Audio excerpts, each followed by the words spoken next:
الله أكبر الله أكبر الله أكبر لا إله إلا الله الله أكبر الله أكبر ولله الحمد.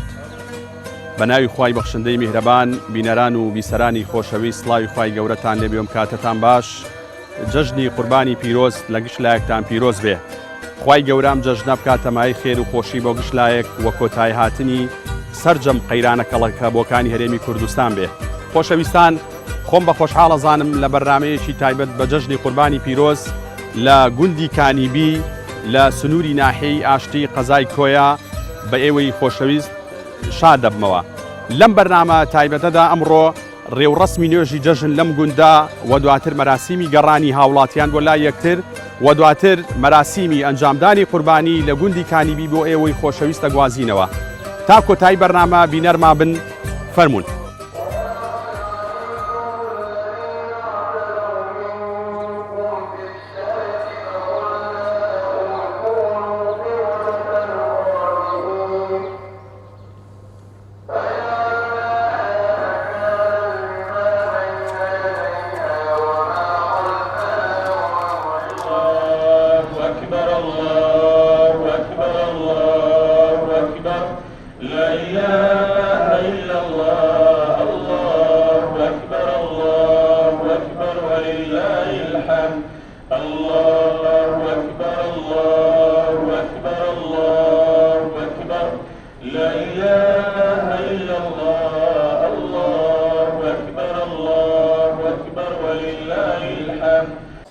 الله أكبر. وجهت وجهي سبحان الله والحمد لله ولا إله إلا الله والله أكبر الله أكبر. سبحان الله والحمد لله ولا إله إلا الله والله أكبر الله أكبر. سبحان الله والحمد لله ولا إله إلا الله والله أكبر الله أكبر. سبحان الله والحمد لله ولا إله إلا الله والله أكبر الله أكبر. سبحان الله والحمد لله ولا إله إلا الله والله أكبر الله أكبر. الحمد لله رب العالمين الرحمن الرحيم مالك يوم الدين إياك نعبد وإياك نستعين اهدنا الصراط المستقيم صراط الذين أنعمت عليهم غير المغضوب عليهم ولا الضالين آمين.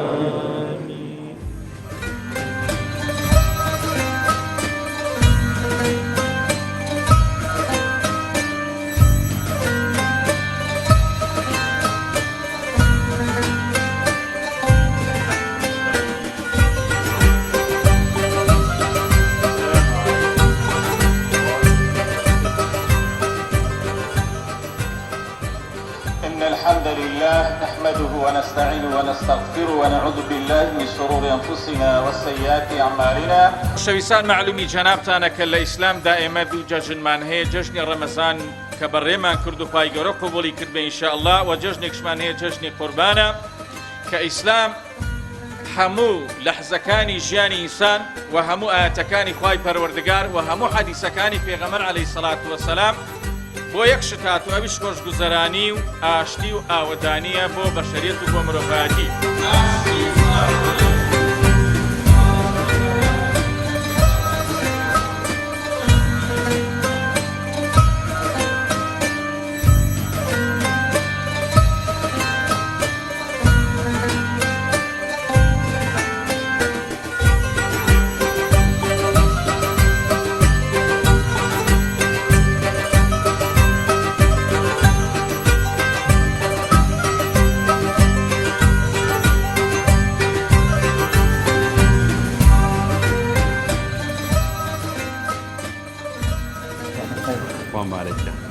هەل لە جەژنابێ ئینشاءالله. ئامین. ئەتوانی لێرەوە جەژنە پیرۆزەی خۆت بنێری؟ جەژنە پیرۆزەی خۆم لە هەموو برایش بەسوڵمان دەکەم، ئەوەی لەسەر ئەم دنیایە لە هەموو لایەک پیرۆز بێ و خوای گەورە لە گوناحەکانمان خۆش بێ، خوای گەورە هەموو لایەکمان عەفو بکە خوایە. جێژن شتێکی گەلێ خۆشە جێژنی ئەوەی گەرن ئازادی لە یەکتر بکەین و هاتوچێت دەربکەین و بە تایبەتی لەگە ئەوانەی و کەسانەی تۆزە مۆڕان یەکتر هەیە حەق وایە لەگاری جوان لەم وتارە خۆش و لەو ئايات و حەدیسە بەیەکسەر بچەن هاتوچێ یەک بکەن و یەکتر ئازاد بکەن. چەند پێویستەوەی باس جەژەکەی لە دەرفەتێ بۆ ئاشکردنەوە بۆڵەمانی چین تایبەتی لایەنە سیاسیەکان بۆ ئاوەلانانی ناکۆچەکانی نێوانێ اینجا حەق وایە گوێ لە برات بێ حەق وایە ئەوانە لە پێش میلەتەکەەوە خۆدەستی بۆ یەکتر ئیمکانەوەکەن یعانی درێژکەن ئەوان حەق وایە هەموو ڕۆژێ پێک بێن و هەموو کاتێ ئاشتی بکەن و ئەنجامی لەسەر کەوتو دەبێ ئەوان هەموو مۆڕە لە یەکتر بکەن و سەرۆکی میلەتەی بخۆن و گەندەڵی بکەن و میلەت شۆ حالی دەبێت. لەم دێوە مەراسیمی جەژن چۆنە وەساڵ والله مەراسیمی جێژن زۆر خۆشە و حالە ناو مزگەوتدا جێژنە پیرۆزەی دەکەین و ئەگە بێت و جێژنی قوربان بێ دەچین لە ماڵەکەی خۆمان قوربانی دەکەین و گۆشتەکەی دێنینە مزگەوتێەوە بەڵێ جیاوازی بڵین ئەم جەژن لە ئێستا وەلە ڕابردنەوەی کەبیر چییە یعنی جیاوازی جەژنی ئێستا و جەژنی خۆی یعنی جیاوازەکەی ئێستا حەمد و سەنا بۆ خوای وتاری خۆش و مامۆستای پێشکەوت و ساڕانەوە نەبوو ساڕان خوا سەدەمی باب و باپیرمان خوا وەزمەمان دەبی ئێستا حەمد بۆ خوای زۆر پێشکەوتوترە بەڕێزن ئێم گۆش گەلێ بە خێرێ گەلێ بە خێرێ خۆی گەورە زەزات ئەمدا پیرۆزبایی جێژنی قوربان لە ئێوە بەڕێز لە دایک و باوکم لە موسڵمانانی جیهان لە خوشک و براکان دەکەم و لە دراوسەکانم داوای گەرن ئازایان لێ دەکەم سپاسان دەکەم. تا چەند پێویستە لە جەژنا مرۆڤەکان ئەو ناوکۆچیانی ئایانە وەلای نوێن وەچۆڵی سەردانی یەکترکەن و وەک مامۆستا ئاماژە پێکرد بە جێگەیاندی سیلەی ڕەحم بە تایبەتی لە جەژنەکان. وڵا تەوان پێویستە لە جێژن بۆیە کە تۆ هاموشۆی دۆست و برادران بکەی گەرن داوای گەرن ئازایان لێ بکەی جێژنە پیرۆزیان لێ کۆ لەگە کەسانێک دڵ ئازیەکت بوو بێ ئاشتیان کەیەوە تر جێژن بۆ ئەوەیە. بەڵێ لەسەر ئاستی لایەنەکان تا چەند پێویستە لایەنە سیاسیەکان کە جارجار بڵین ناکۆچیانە بێ ئەوانیش تا چەند پێویستە لە جەژنا ناکۆچیەکانن وەلانێن وەبیر لە بەرژەوەندی گشتی وەبیر لە بەرژەوەندی میلەت بکەنەوە. وڵان جایوان ڕاستە سەگەی جەناب بەڵام یوان لەگە مەسڵاحەتی خۆیانە دەناوان بیر لەو شتان ناکەنەوە ئەوەی بیری لێ دەکەنەوە ئەوان بەس خواردنی ماڵی میلەتە و قوتی خەڵکە و هەر ئەوەیە زیاتر بیر لە شتیکە ناکەنەوە هەرچی بێڵین بە ئیستیفادە. لەم گوندەی ئەو مەراسیمی جەژن ساڵانە چۆن بەڕێوەچێت چ جەژنی قوربان یاخود ڕەمەزان بێت؟ وڵا لە خوای بەزیاد بێ زۆر باشە بەڵام لەگەوەی باشە وەک ساڵانی زووش هەر نەماوە بۆی ساڵانی زوو خەڵک ئیتر دڵی خۆش بوو ئیتر مرتاح بوو وەزع زرو بە گێستانە بوو هاموشۆی دەکردی یعنی هاموشۆی یەکتر سیلێ ڕەحم ئێستا سیلێ ڕەحم ئەوڕۆ 180 هەر بۆتە تەلەفۆن و مۆبایل و ئەم شتانە جار هێتۆ کەسێکت بە ساڵ سەردانن ناکەوەڵا دەڵێ تەلەفۆنێکم بۆ کرد یعنی ئێستا وەکو ساڵانی زوو نەما بەڕاستی بەڵام حەمدوسەنا بەخۆی هەر باشە. مامۆستا گیان هەر لە جەژنابی و جەژن لە جەنابەت پیرۆز بێ جەژن لە جەناب و لە ستافەکەشت پیرۆز بێ و جەژنە پیرۆزە لێرەوە بە دایکی بەڕێزم و بە برا و خزم و کەس و عەشرەت و بە هەموو میلەتی کووردا ئەگەرم کە جەژنە پیرۆز بێ و هەموو کاتێکیان خۆشی و جەژن بێت بەخوای گەورە لە بەڵای ئەرد و ئاسمان لە هەموو ناخۆشییان پارێزێ گەرنی هەموو لایەکیش ئازادێ. مامۆستا گیان هەرچەند لە وتارەکە ئاماژە پێکرد جەنابەت تا چەند پێویستە لە جەژنا مرۆڤەکان ناکۆچیەکان وەلانێن وسیلەی ڕەحم بەجێ بگەن بە تایبەتی لە ئێستاە کە تا ڕادەیە بە جێگانی سێ ڕەحم کاڵ بۆ تۆ تەنها دوای بڵین لە جەژنەکانەوە. وەڵای اینجا خۆی جەژنەکە هەرۆک ڕۆژەکانی کە کاوێت جەژن نییە جەژن ئەوەیە کە تۆ بتوانانی سیلەی ڕەحم بگەێنی ئەو قسم و کەسانی کە ناکۆچیەکەی لە بینتان لە بەرخوای گەورە من عەجیب لێدە کەسێک دەسەکا بە جیرفانیان ببوورە بە ملیۆن ئەدا بە حیوانێکی گەورەی کا بە قوربانی بەڵام ناتوانێت بچێت ماڵی هەمووی براکەی کایان ئەمڕۆ زۆر کەس ناکۆکە زۆر کەس تەبانیە لە ناو عیلەکانە ژن و مێردێک چەنەها خەڵکی کە مەسەڵەن لە بینی خزمەکانە لە بینی ئاستی باڵا تا سەرسەیرەکەی ناکۆچیە خەڵک بۆ خاتری خوا لەبەر خاتری خوای گەورە و لەبەر خاتری ئەوەی کە لە قیامەتە خوای گەورەش ئەمیش ئازاد کە لەبەر خوای گەورە نەفسی خۆی بشکێنێت و سەردانیکە بە سەلامکردنیش و خەڵک ئەگەر هاموشێکتریکا بەخوای بێعیزەت نابێت و هەر کەسێکی لەبەر خوا تەواضع مێنێ خوای گەورەش بەرزی دەکاتە دنیا ئینشاءالله. مامۆستا گیان لەسەر ئاستی لایەنە سیاسیەکانی هەرێم تا چەند پێویستە لە جەژنا بە تایبەت ناکۆچیەکان وەلانێن وبیر لە بەرژەوەندی گشتی وبیر لە بەرژەوەندی میلەت بکەنەوە. والله اینجا ئەوە جێی خۆیەتی ئەگەر ئەوان تەبابن ڕێگون میلەتش خۆش گوزەران دەبێت چکە ئاوەکە لەسەر چاوەکە کە ڕوون بوو لە خوارشەوە بەخوای هەڕوون دەبێت بەڵام ئەگەر لەبانەوە بەلێڕی هەر لە خوار و پەرچێکی لە بکەی فرانەکەی حەقی خۆیەتی جێی خۆدەوان مادام نوێنەری ئەو میلەتن مادام خوان بە مسلمان دەزانن باچاو لە سەحابەی پێغەمبەری خوا بکەن ئەگەر خۆشیان بە نوێنەری ئەو میلەتە نازانن خۆیان بە هەرچاو لە ئەوروپیەکان کە ئەوان بۆ تەنەزول بە یەکتری دەکەن بۆ قەیچەکە گەری ئەوان لەبەر خاتری میلەتەکان سەیری ئەو قیادانە بکە کە پێش ئەمان ڕۆیشتنەوە قاسم محەممەدە ئەوە شێخ سەعیدی پیرانە ئەوە نازانن ئەو پیاوە بەڕێزانی کە بۆ ئەو میلەتەژیان هەتا سەناودڵی خەڵکا زیندون ئەگەر پێیان خۆشە و تۆ سەیری میلەتی کورتکەوەی کە تەبابووینەوەی کە براتیە بوو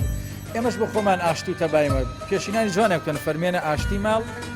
کاسەی پڕ ئاشتی ماڵ ئەگەر خۆش گوزەرانی هەبێ ئەوان ڕێک و پێکن تەبابن میلەت چی لەوان دێ خۆ من نامی بچمە جێگای سەرۆکی حکومەت و سەر ئەڵم کاک هەر تەبابن ڕەحمێک بەو میلەتە بکەنەوە میلەتەی کە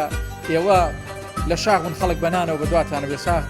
خەڵک بۆ لێتانە تۆرێ خەڵک بۆ لێتان تۆراوە لەبەرەوەی کە وەک میلەتەکە ناژێن ئاگان لە فەقیر و هەژارەکان نەماوە من داوان لێکم لێرەوە کە جێی خۆەتی ئاشتی تەباتی سەرتاسەری ڕابگەنێ و خەڵکیش لەو کەسە ڕازیەکە لەبەر میلەتەکە تەنەزول دەکات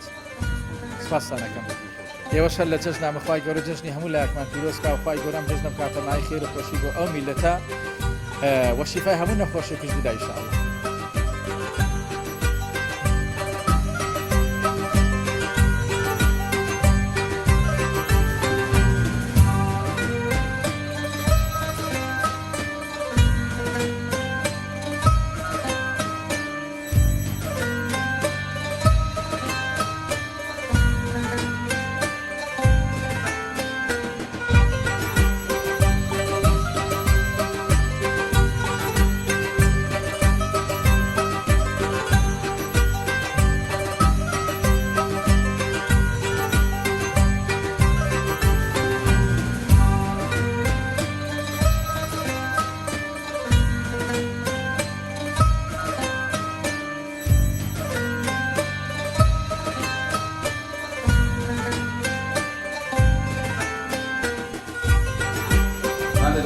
لێبێ جەژنش پیرۆز بێت هەندە جەژن نابن خێر بێت سەرچاو جەژن لەم دێ ئێوە چۆنە ئێوە تا چەند بەراورد بە ئافرەتی شار زیاتر ماندووە بن وڵات زیاد ماندووترین دەشتان ساڵ بێت ئەی جەژن لێرە چۆنە تا چەند خەڵک سەردانی یەکترەکە باشە لە خوای بێت زیاد سەردانی خەرچی دەکەین لە ڕووی ماندووبوونەوە یعنی بەیانیانەوە ئەو شتانی کە لە جەژنا ئامادەیەکەن چییە زیاتر وەکو ئافرەتان وڵی هەم بەیانی چێژ لێ دەنین ئێمە بەیانیان زێدریوالی نان ئێمە لی دەنین بەیانیان خەریش چێشتی ماڵ هەیە چێش لێنە ئەرێ وڵا هەیە ئەی لە ڕووی قوربانیەوە ئەم دێ وڵا زۆر باشە ئەرێ وڵا یعنی ئەتوانی بڵین بەراورد بە ئافرەتی شارێەوە زیاتر ماندووە ئەرێ وڵا یعنی ئەمچی ئێوە جگە لە چێش لێنانەکە چیترە وڵام مەڕماراتمانەوە خەریکی مانگا و ئیشکار زڕعاتشمانێ خەرجێشتانێ دای جان جەژنە پیرۆز بێت بەژن پیرۆز بێ لێ دمبارک بێ بە خێرن سەر چاو هەر لە جەژن و خۆشییان هەر لە جەژن و خۆشی دابن هەموو کوردستان لە جەژن و خۆشی بێ کوردستان سەرکەوێ خوایە هەر بە خۆشی بێ بەراورد بە ئێستا جیاوازی چیە جەژنی ئێستا بەراورد بە ڕابردوو ئەوەی کە لە بیرە بێ بە تەمەنی گەنجی بە تەمەنی مناڵی جەژنی جارانیش خۆش بوو بەس جاران وەک ئێستا نەبوو ئێستا حەملای دنیا پێشکەوتوترە و خۆشترە و جەژنی جارانیش هەر خۆش بوو ئێستاش خۆشە و دەژن لە هەموو لایەکی پیرۆز بێ لە کوردستان لە هەمان پیرۆز بخوا لە برایان لە خوشکان لە سەردان و گەڕانەوە لە زوو بڵین ئەو سەردان و گەڕانە زیاتر بوو یاخود لە ئێستایە ئەو دەمە سەردان و گەڕانی خزم و کەسی و جەژنان هەر هەبوو وەک ئێستا ئەو خزمەتی و جەژنان هەر هەبووە چۆن زوو باشتر بوو لە ئێستا وەڵی زوو باشتر بوو ئێستاش باشە عیبی نییە تا چەند پێویستە لە جەژنا یعنی ئەو خەڵکە سیلەی ڕەحم زیاتر بەجێ بگەێنێ سەردانی یەکتری بکا گردنی یەکتر ئازاد بکەن جا خۆشە خزم و کەس سەردانی یەک بکا و گەرنیەک ئازاد بکە و ئێستا لەبەر ئەم نەخۆشی شتەیە خەرک زۆر ناتوانێ و ناوێرە دەنا سەردانی خزم و کەسی خۆشە و لەم دێ ئێوە سەردان و گەڕان چۆنە لە جەژنانە گەرم و گوڕە خۆشە باشە عیبی نیە ئەرەوەڵا لە ڕووی ئەنجامدانی سونەتی قوربانیەوە ئایا خەڵک هەڵەسێ بە ئەنجامدانی سونەتی قوربانی لە جەژنی قوربانە خوای بەزیاد ئەرەوەڵا ئێرە باشە ئازان لە خوای بەزیاد بۆ قوربانی هەموو ساڵی هەر کردومانە قوربانی هەر کراوە دەیەکە بە عام چیت هەیە لە جەژنە پیرۆزە لە دوعای خێر بۆ میلەتی کرد خوای گەورە ئەم دەرد و بەڵانی کە بە سەرمان هاتووە لێمان دوور خاتەوە ناسی پیرۆز بێ ئەو دەردە لە هەموو لەسەر هەموو عالەمیدا حبێ لەسەر هەموو جیهاندا حبێ لەسەر ئێمەشدا حبێ کوردستان سەرکەوێ خوایە ناخۆشی نەبینین خوایە ئەو عالەمە بە عامدری خۆش بێ خوایە بەخۆشی پێکەوە بژین خوایە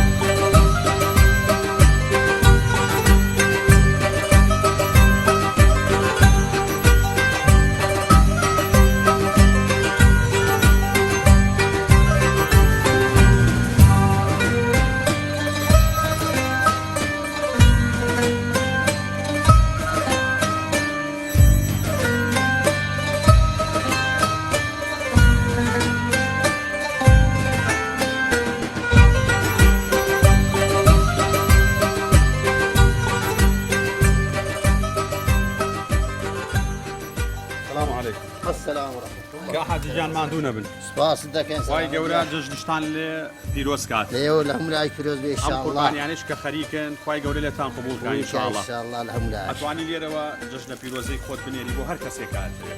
جێرنە پیرۆزە لە هەر هەموو خزم و دۆست و ئەهلی کوردستان بەعام لە هەموو مسلمانان بەعام لەم دی ئێوە مەراسیمی جژن چۆنە گەرم و گوڕە سارد و سەڕە چۆنە زۆر گەرم عیدین ئەی لە ڕووی قوربانیکردنەوە ئایا خەڵک قوربانی لەخوای بەزار زۆر باشە جژنی ئێستا ئەگەر لەبیرت بێ بەراورد بە جژنی زوو جیاوازی چییە؟ جیاوازەکەی ئەوەی پێشکەوتورە خەڵک و زیاتر خەڵک دەگەڕێ و جێژە پیرۆزەی جوانترە وەک ساڵان لە ساڵان قەدیم ئەوهانە بۆ بۆ شێوەک ئێرە ئێستا لەخوا بەزارەوەت ماوە ساڵ هاتدرەوە هەر جیاوازە لەگەل قەدیم کە حاجی تا چەند پێویستە لە جەژنا خەڵک سەردانی یەکترکە ئەو ناو خۆشیانەی هەیە وەلا بنێن وەسیلەی ڕەحم بەجێبێن لەنجە هەر هەمووی پێویستی سانەگە بۆی بکرێ ئەگە بکرێ مویەمەوە شتەکە بکرێ بام خەچ ئێستا هەندێکی ئەوەندە بۆزاویە ئەگە بچێ ماڵەکەش و جێژە پیرۆزەشی لەگە بکە هەر دری ساف نابێ مهمەوە ئینسان دری ساف بێ دەرسافەکە سازەوە نێ مامۆستا ئەوەی کەتوانێت تاچەند پێویستە وەکوێەوە ئەم سنەتی قوربانی ئەنجامدا ئەوەی کە لە توانایوە ئەنجاوی لە توانایدا حەقە بیکە ئەوەی بۆشی نەکرێەوە خۆ دەکرێت قەرزکە پارێک نە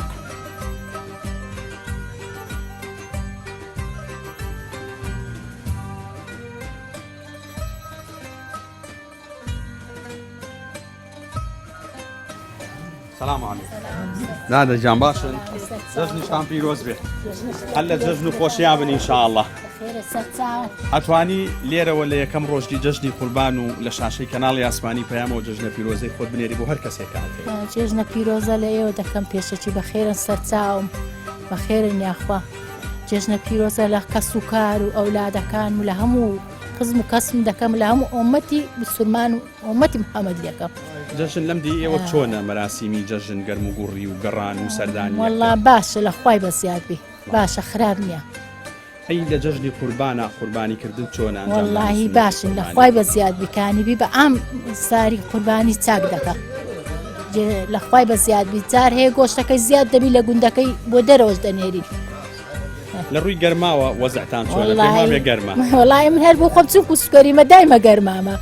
زۆر گەرمایە ئەم سار نازانم زۆر گەرمایە لە سارەکانی تر نازانم زۆر جەوکەی گەلە گەرمە گەرماکە تەسیری هەبوو کاریگەری هەبوو لەسەر گەڕان و سەردانی کردی خەڵک ناوەڵە باشە لە خوای هەرێوەڵە هەر گەرم گوڕە لە خوای بە زیادبی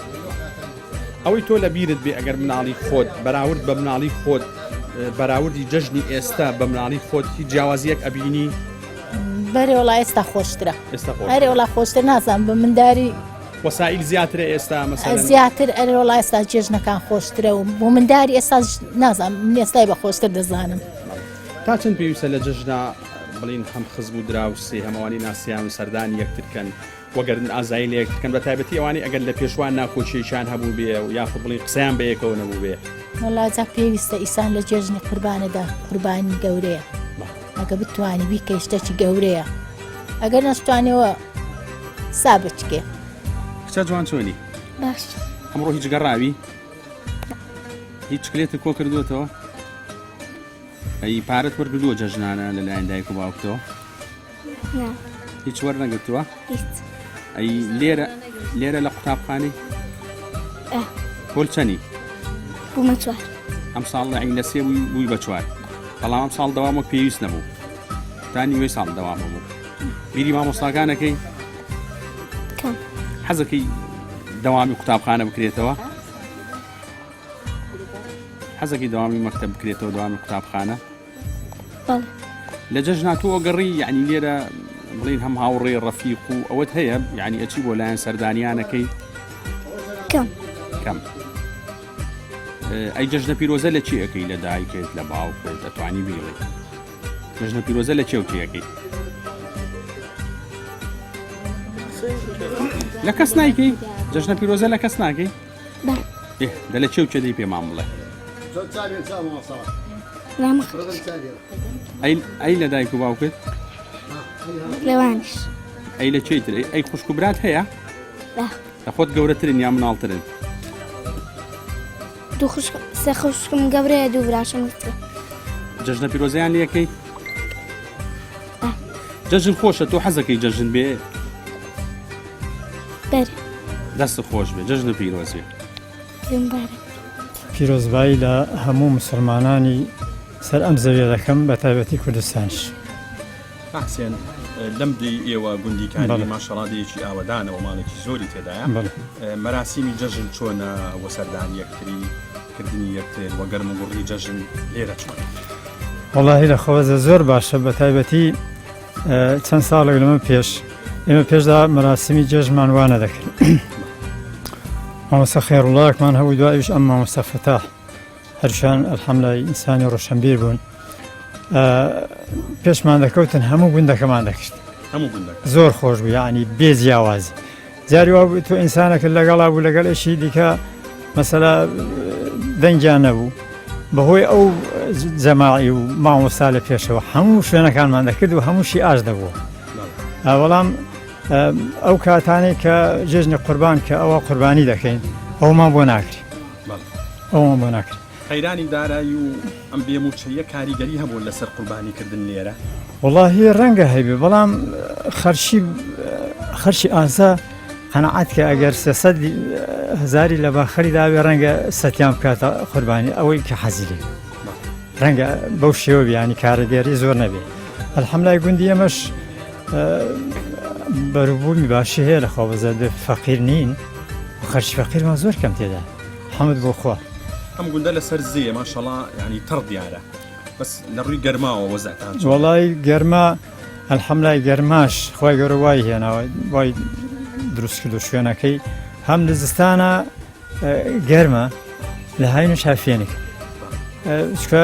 هەر بۆش دیارە سە تمەشا دەکەی ئەو چواردەورەی هەموو زێ تەنیا ئەم لای پشتەوە نەبێ ئەوی دیکەش ئەو زەویانەوە ئاغڵی بکراوت حەوزە ماسیان بۆتە ئاو ئاوش لا شوێنە هەبێ فێنکە تا چەند پێویستە لە جەژنە ئەوەی کە دەنگی بە یەکەوە نیە یاخود بڵین کە لە پێشتران لە یەک زویر بوونە یعنی لە جەژنە ئاش بنەوە و ئەو کەسە بێ و دەست پێشخەریکە بووپی ئەو کەسی کە دەست پێشخەری ئەکا بە تاکید لەوە معلومی مامۆستای بەڕێزە کە ئەجر و پاداشتی زیاترە لەوەی کە سەردانیە بە تاکید وەڵای ئەوە هەر زۆر زۆر چکە بۆ چکە ڕەنگە خەڵک شتێکی لە دڵا بەڵام لە کاتی جێژنەی خۆی گەورە ئەوەشی لە بەردەمیە لابێت بۆی ئاسان دەکە ئەگەر بیان و دەشکرێ لە خۆبەزە ئەو شتانە لە کنێمە کەمتر ماوە ینی ئەلحەمدولای لە جێژنانە ئەو شتا ئەگەر هەش بێ نامێنێ دەکرێت لە ڕووی قوربانیەوە ئەم گوندە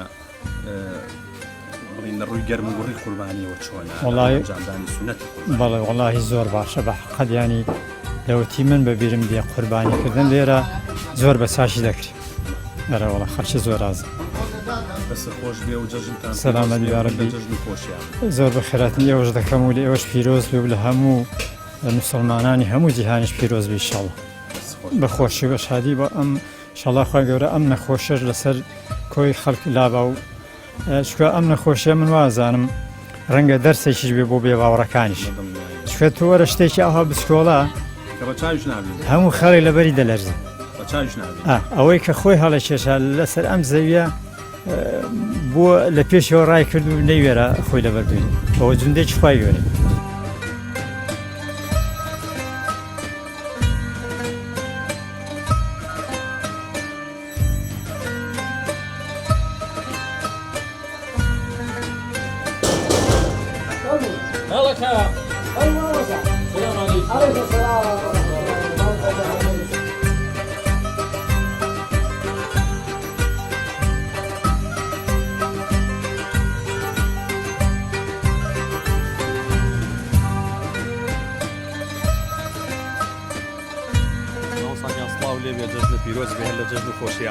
سڵاو لە جەنابیشتان پێشەچی بە خێراتنیشی گەرمی کەناڵە بە ڕێزەکەتان دەکەم بۆ ئەم بەسەرکردنەوەیە بە بۆنەی جەژنی قوربانەوە ئێمەش پیرۆزبایی خۆمان ڕادەگەیەنین بۆ گشت گەلی موسڵمان بەگشتی و بۆ هەموو مسلمانان و بۆ حازرانی کە دانیشتون لێرەش بە تایبەتی و بۆ گشت خزم و کەسێک بە هیوای ئەوەی ئەم جەژنی قوربانی پیرۆزە ببێتە مای خێر و خۆشی بۆ هەرێمەکەمان و بۆ گشت مسلمانان ئینشاءالله بە نسبەت مەراسیمی جەژن لە جەژنەکانی ڕابردوو پێش پەیدابوونی ئەم نەخۆشی کۆڕۆنایە طبعاً بەسەرکردنەوەیەکی گەرم و گوڕی خزمان هەبوو ئێمە هەمووی لەیەکە وەکو عام هەمووی خزمی یەکین تقریباً دەگەڕین ماڵ بە ماڵ و یەکتر بەسەر دەکەینەوە و بەبێ ئەوەی حەز بە گەرمایان ناڕەحەتی بکەین بەڵام ئێستا کە ئەم ئافاکی کۆڕۆنەیە هاتۆتە گۆڕێ خەڵکەکە لەبەر خۆپارێزی و لەبەر سەلامەتی گیانی هاوڵاتیان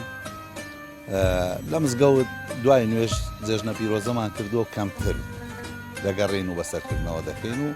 مەراسیمی قوربانیش بەجێ دەگەێنین ئینشاءالله لەخوا بە زیاد بە ئێمە مەسەلەی قوربانی و ئەو شتانە لە هەموو جەژنێک جێبەجێ کراوە و بەڕێک و پێچی چۆتە ڕێوە هیچ کەم و کوڕیش پێوە دیار نەبووە ماوەسا تا چەند پێویستە لە جەژنا بە تایبەتی ئێستا بڵین بۆ نەکۆمەڵایەتەکان تا ڕادەیەک کاڵ بۆتەوە یعنی هاوڵاتیان سەردانی یەکتر بکەن بە تایبەتی ئەو کەسانەی کە ڕەنگە لە پێش جەژنا بڵین دەنگدابڕینێکیان هەبووە وە زیونبوونێکیان هەبوو تا چەند پێویستە سەردانێکترکەن وەسیلەی ڕەحم بەجێ بگێنن وڵی تەبان ئەم بەسەرکردنەوەی مەراسیمی جەژن تەوانە من نوێبوونەوەی خزمایەتی و دۆستایەتی و هەموو شتێک نیشان دەدا جا پێویستە ئێمە خاستن ئەوەی بری خەرچی دەشت و دەر کە لە دەشدا دەنیشین سیرەی ڕەحم زیاتر بەجێ دەگەێنین وەک لە جێگایەک کە لە دوورەیان لە شارەکانیان بەنەوەیەکە لەوانەیە بۆی نەگونجەیە ئەو ئیمکانیەتەی نەبێ بەڵام ئێمە وەکو دەشت مەراسیمی بەسەرکردنەوە و خزمایەتی و بەجێگەاندنی سیرەی ڕەحم وەکو پێویست جێبەجێ دەکەین و ئەوەی لە توانابێ قسوودی بۆ نابێت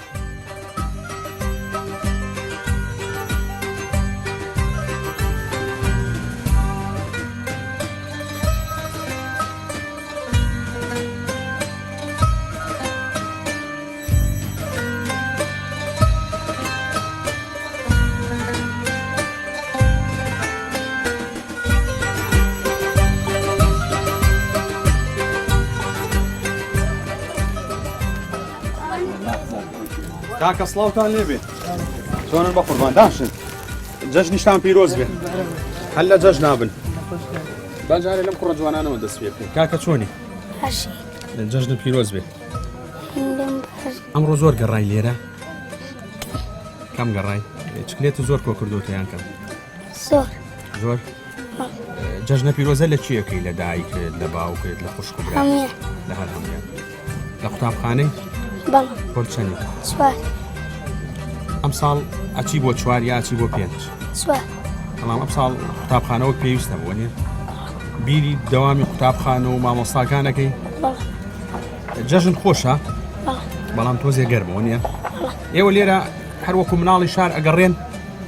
هیچ پارک و شتێک شتەیە بۆ یاریکردن یاری بکەن یان نییە هەیە ئەی چی ئەەکەی بە جەژنان یعنی چی بۆ ماڵ چێ سەردانی چیەکەی بۆم باسکە تۆزێ بە دوور درێژی جەژنانە تۆر کردووە لە دایک و باوکت تۆ چۆنی ناو چییە کاک عەمدوڵا لە قوتابخانەی پۆرچەنی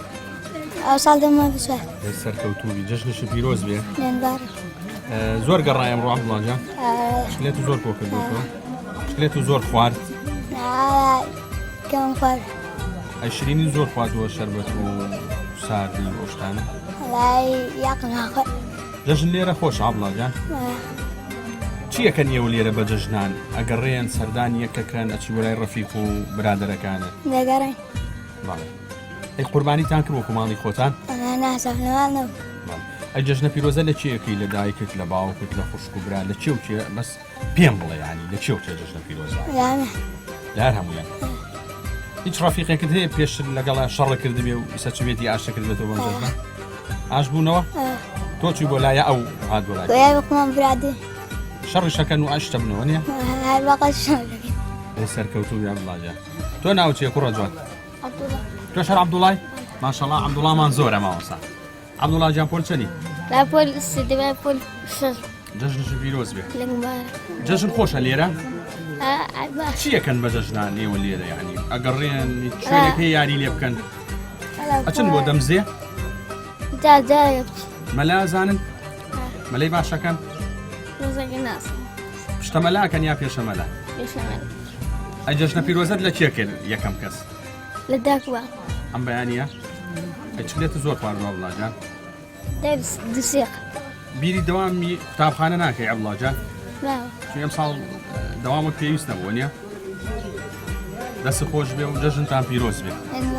ناچلێتی زۆر مەخۆن لەبەروی بۆ دەمودانتان خراپە بیخۆن بەس کەمتر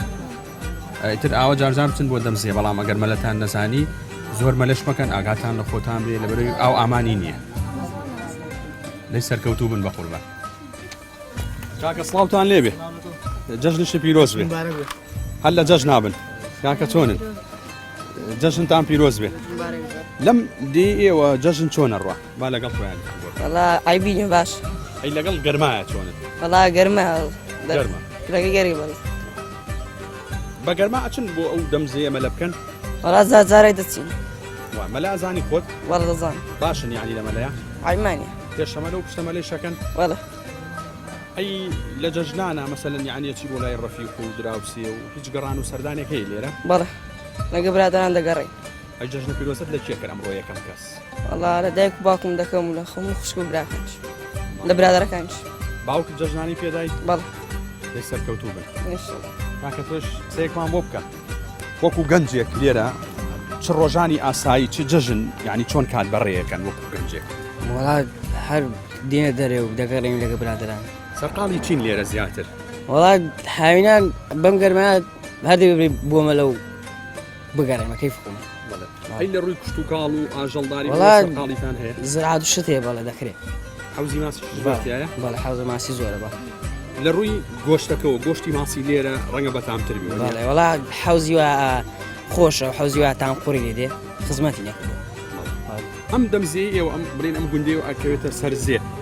یعنی لە ڕۆژانی ترە لە ڕۆژانی گەرمای خەڵک هەیە مەسەلەن لە کۆیەوە لە چەمچەماڵەوە بێ بۆ ئێرە و بۆ مەلەکردن وەڵا دێ زۆرش زۆر دێ بە تایبەتی زۆرمان باڵێ تا چەند پێویستە لێرە خەڵک وریا بێ ینی ڕەنگە شوێنی تیاابێ شوێنی ساڵەکان قوڵ بێ دەبێت زۆر وریا بێ زۆر خول لە شوێنی وە زۆر حەفارە قولی کرد زۆر ئەی لە جەژنان ناکاتەکان چۆن بەسەرە بن ئێستا تۆ مرۆ کە هەسای یەکەم کەس کە جەژنە پیرۆزت لێکرد وەڵا دۆست و برادەران و دایک و باوک خزم و کەس و کار ئێرە قوتابخانەی تا پۆل چەندتیایە وەڵا تا نوێتیە تۆ خۆت پۆل چەنی هەشت عنی ئەچی بۆ نوێش لێ سەرکەوتوو بن نعفۆن حەوت ئیشاء دەچم بۆ هەشت کەس هەبووە لەگەڵا لە پێش جەژن خوانەخواسە ناخۆشیەک هەبێت دەنگ بڕینێ و ئێستا چوێتی ئاشە کرد بێت لەخۆ زادێ نەبوو لەی سەرکەوتوو بن و جەژنشان پیرۆز بێت لێژ لە ئێوەش پیرۆز بێت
جەنابەت و لە تەواوی گوند و مسلمانانی کوردستان پیرۆز بێت. لەم گوندەی ئێوە ماشەڵا گوندێکی قەڵەباڵغ و بڵین هەم سەرزیە ینی ساڵانە مەراسیمی جەژن لێرە چۆن بەڕێواچێت. هەروەکو دەیبینن بۆ شێوەیە لە قەدیمەوە مسلمانانی گوند بانی کە دوای جەژنە پیرۆزە ئەوەی کە قوربانی هەبێت چه حیوانی بچووک و چه حیوانی گەورە هەرکەس لە ماڵی خۆی سەری دەبڕێ و چای دەکات دواتر دەهێن بۆ جێکی ئەوە کۆ دەبنەوە و هەموو تێکەڵ دەکەن بەڕێک و پێشی بەسەر مسلمانانی گوندەکە و ماڵەکان دابەش دەکرێت. قوربانی بە کۆمەڵ بەڵێ قوربانی بە کۆمەڵ ئەمە چۆن دابەشەکرێ ینی هەمووی ئەکێشرێ دوایی بە نەفەر حسابیە بەڵێ ڕاستان حسابیە بەڵێ ئەمە هەمووی لێرە کۆ دەکرێتەوە دیارە دوای ئەوە کە کۆکرایەوە بەعدەد ماڵەکانیش بە نەفەر مەسەرەن جا نەفەری چەندی پێبڕا دابەش دەکرێت بەسەر هەموو ماڵەکاندا.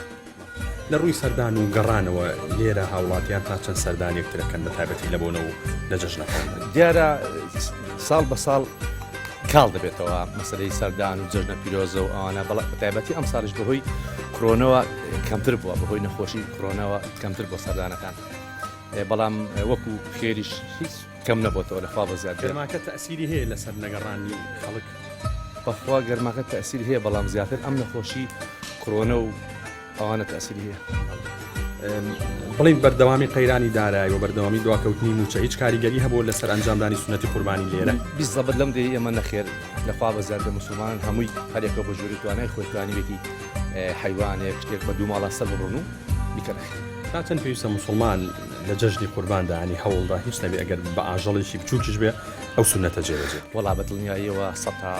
سەد پێویستە مسلمانان هەر هەمووی کۆ دەنگێک بێ دەبێن دوو ماڵ سێ ماڵ حیوانێکی بچووک بێ ئیتر بە پارە بێ بە هەر چەندێک بێ ئەم سنەتە بزر نەبێت نامسلمان. سلااو لێ سلااو لێبێت جەژن پیرۆز بێ لە جەژن و خۆشییان جەژن لە تۆ لە ئای مسلمانان و لە هەموو گوندەکە و تا مسلمانان پیرۆز لەم گوندەی ئێوە مەراسیمی جەژن ساڵانە چۆن بەڕێوەچ ساڵانە مەراسیمی جەژن وەکو گوندەکانی کە هەموو شوێنەکانی کە خەڵک قوربانی دەکات لە جەژن قورباندا هەموو سەردانی ماڵەکان دەکان و هەموو دەگەڕن بەسەر خزم و دۆست و کەس و کاریاندا. ئەو قوربانیە ئەوەی کە لە ماڵەوە بڵین ئەو ئاژەڵە سەر بڵێ دوایی دێن لێرە خۆیەکەنەوە بە شێوەیەکی بە کۆمەڵ ئەنجامێت. بەڵێ هەر کە سەولە ماڵی خۆی بێ حیوانێک دەکرێت شتێک دەکرێت سەر دەبڕێ و دواتر گۆشتەکەی دێنە شوێنێک دادێنێن و جا بەپێی ئەوەی کە چەند نەفەر بیان بە شێوەوە دابەش دەکرێت و تەوزیع دەکرێت لەسەر ماڵەکاندا. بڵین ئەو گۆشتەی کە هێنرێ هەم نەرمە بەجیا وەک لێرە دیار هەم ئێسکەکە بەجیا و دوای ئەکێشرێ هەمووی بەڵێ جودا دەکرێتەوە نەرمەکە جودا دەکرێت لەگەڵ ئێسەکەی جودا دەکرێت دو ئەوەش کە بە گوێرەی ماڵەکانیان ئەوە دەکرێت دابەش دەکرێت بە ئەدەی چەند نەفەر بێ ماڵی ئەوەی بۆ دەست. چەند پێویستە لە جەژندا هاوڵاتیان سەردانێک بکەن بە تایبەتی ئێستا لە کاتە ئاسایەکانە توانین بڵین هەم گەڕان هەم سەردانی هاوڵاتیان کاڵ بۆتەوە ئەوی کە ماوەتەوە تەنها دوو جەژنەکەی بڵین بە تایبەتی ئەو کەسانی کە پێشتر کە دەنجیان دابڕاوە یاخود بڵین ناخۆشیشانە بۆ تا چەند پێویستە لە جەژنەکانە هەم سەردانێکترکەن هەم بڵین ئاشتەوای ڕابگەێنە. بەڕاستی جەژن دەرفەتێکە بۆ ئاشتەوایی ئەگەر ئینسان پێ بزانێت جەژن پیرۆزی خۆی تێدایەکە لە جەژندا پێویستە هاوڵاتیان ئەوەی دڵی لێگەێشاوە گەردن ئازای لێ بکە و بچێ سەردانی یەکتر بکە بەڵام ئێستا حکمی ئەوەی سیرێ وەکم ئۆشتانەکەم بۆ کە نەماوە خەڵک سەردان و ئەوزانەی کار بۆ توانێت کەم سەردان و گەردن ئازایی دەکرێت. وەکو هاوڵاتێک یعنی ئەو هۆکارانە چین کەوای کردووە هەم سیلەی ڕەحم کەم بۆتەوە هەم گەڕان و سەردانیش کەم بۆتەوە. بەڕاستی وای لێ هاتووە من دەیجێڕم بۆ ئەنتەرنێت و ئەوە ئابرا ئێستا لەمانەوەدا دەنیشێ نامەیەکی بۆ دێ نامەی جەژنە پیرۆزی بۆ دەنێرێ بۆ خۆشی بێ بۆ کەس و کاری بێ لە ڕێی فەیسبووکیان ئەنتەرنێتەوە یعنی ئەو وای کردووە کە پەیوەندی کۆمەڵایەتی کەم بێتەوانێ پەیوەندی کۆمەڵاتەکان کەم بێتەوە سەریع بێت لە ڕێگەی ئەنتەرنێت و ئەوە کەم بێتەوە بەس هەر سەردانیکردن باشتر لەو بچی بۆ لای بەڵێ بەردەوامی قەیرانی دارایی هیچ کاریگەری هەبوو لەسەر ئەنجامدانی قوربانی لەم گوندەیەوە بە تەئەکید هەی بووە بەڵام وەکو بری لەو گوندە ئێمە بە شێوەیەکی وا پێوەی دیار نەبووە کە خەیرانی دارایانەوە ئەو کەسەی کە خێری کردبێ ئەم ساڵە وەکو چەند ساڵێکە هەر کردوێتی بەڵام بە تەئەکید فەرقی کردووە لەگەڵ ساڵانی پێش و خەیرانی دارایی بەڵێ کاریگەری سەر خەڵکی هەستە خۆش بێ لێرەوە توانی جەژنە پیرۆزەی خۆت بنێری بۆ هەر کەسێکە بکەن. جەژنە پیرۆزە لە تەواوی مسلمانان و بە تایبەتی لە خەڵکی گوندیکانی بێ و لە هەموو ئاین مسلمانان دەکەم و ئێوەش بەخێر بن سەرچاو سەرچاو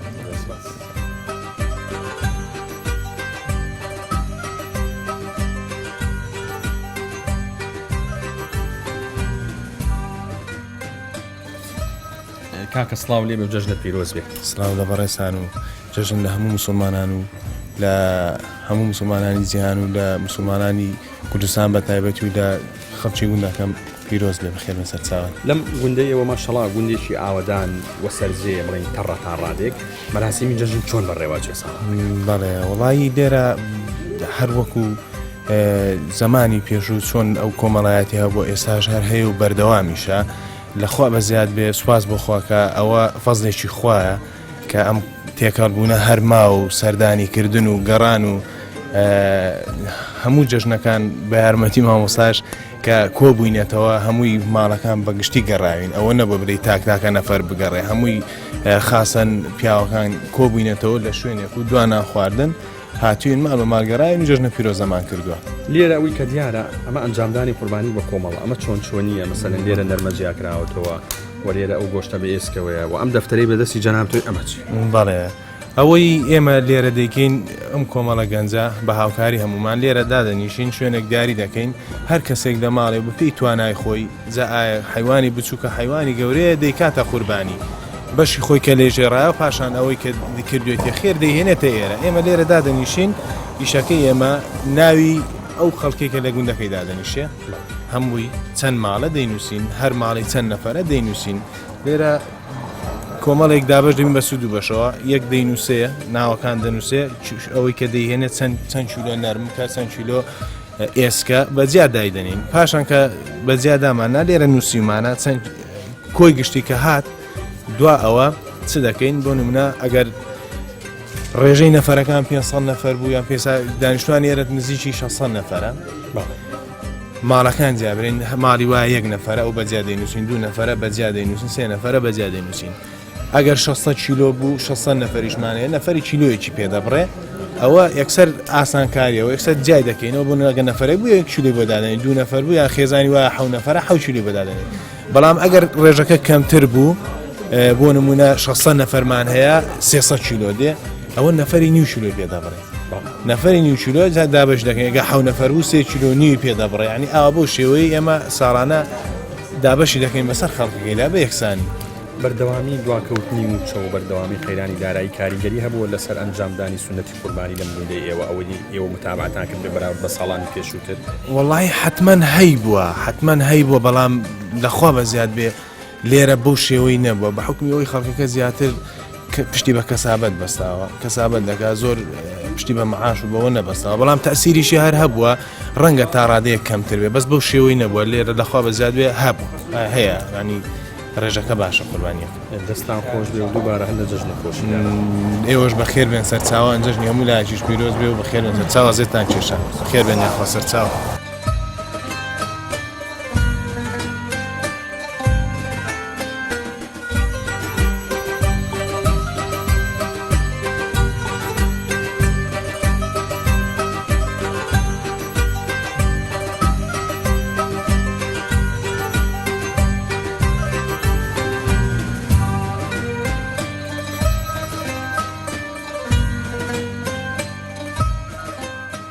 خی گەورە فەرمێ فەسەلی لیڕەبیکە وەنحەر یعنی نێژ و قوربانی لێرە و بەیەکەوە هێناوەکە فەرمی دوای ئەوەی کە نێژی جەژنتان کرد جا دەستکەن بە قوربانی کردن وخی گەورە فەرمی وەمە یعظم شعائر الله فإنها من التقوى القلوب ئەمە سەر ڕایکەوات بێکە و شعائری دینیشە یعنی یەکێکە لە دروشمەکانی ئیسلام کە زندوکردنەوەی قوربانیە دەخوا بە زیاد بێ خەڵکیش چونکە بە دینی زانیوە کابرا هەر تۆزێک توانای هەبێلانی دارایی باش ببێ و قوربانیکردنیش بۆ خۆتانە خی گەورە فەرمیێن نەخێنەکەی نەگۆشتەکەی بۆ من نییە وەلاکین تەقوى القلوب ئیلا ئەوەی کە لەناو دڵتانە بۆ منەوەتە ئەو کەسەی کە قوربانەکە دەکا بۆ خی گەورە سەری دەبڕێ ئەوە خی گەورە ئەوەی لێ وەردەگرێ و قوربانی لە زمانی قابیل و هابیلەوە هاتووە لەن تەنالوا البر حتى تنفقوا مما تحبون خی گەورەشە فەرمیێ هەتا ئەو شتەی کە لە دڵتان زۆر شیرینە نەیکەن بە قوربانی بۆ خی گەورە خوالێتان قوبڵ ناکە معلومی جەنابشانە هەر کەسێک بێ بگا بە شتێکی خۆشەویست و شتێکی باش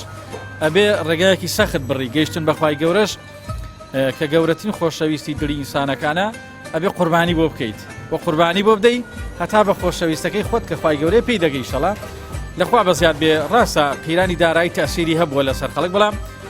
ڕەنگە بڵم حکوومەتی ئێستا پشتی بە خێرۆمەند و خێرخوازان بەستەوەکو لە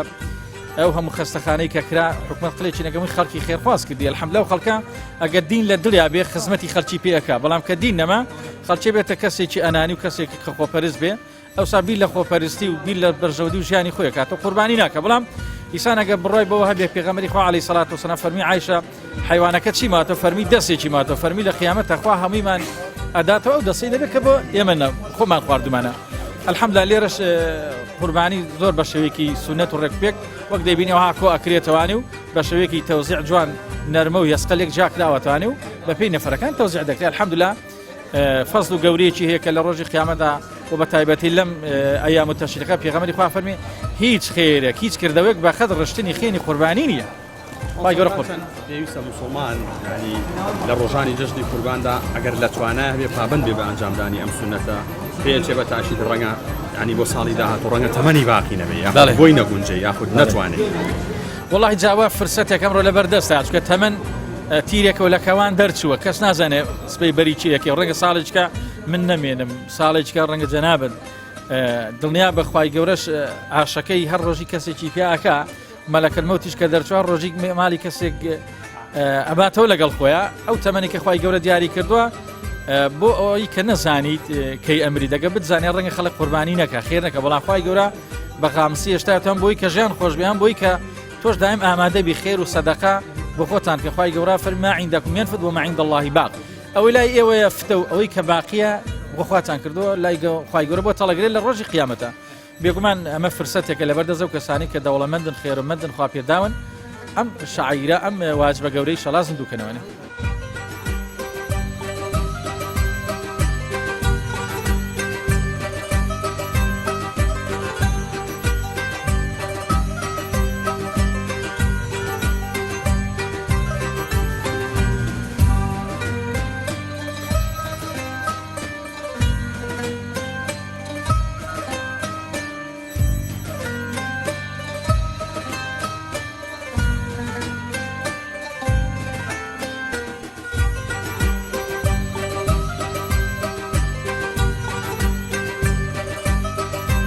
بینەرانی بەڕێز و خۆشەویست بەم شێوەیە و بەم ئەندازەیە هاتینە کۆتاییان بەرنامە تایبەتە